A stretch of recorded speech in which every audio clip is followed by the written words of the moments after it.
I agree with you. Canadians are in the worst medical and economic catastrophe in a century. And I think what's very frustrating for me is that we've worked very hard across party lines to reassure Canadians that we are putting their interests first. And yet we're here today because of this, I think, very unnecessary scandal. And it comes down fundamentally to a question of your judgment. I mean, there were numerous red flags with this proposal. It fell apart the second it was announced.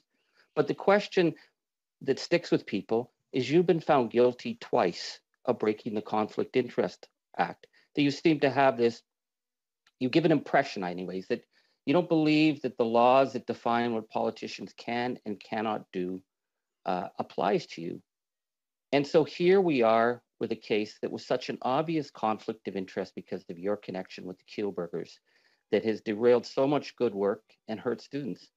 Do you recognize what you've done here and the damage that's been done to all of us trying to reassure Canadians? Mr. Prime Minister.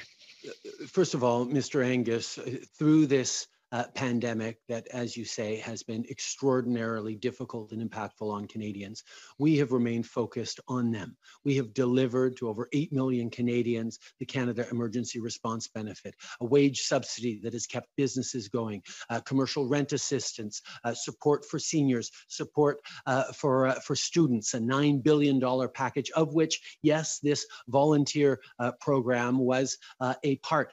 And it is disappointing that we're not going to be able to give grants for students who are volunteering across the country so far, and we still are working on that, obviously. But at the same time, Mr. Angus, you need to know that we have delivered concretely for Canadians.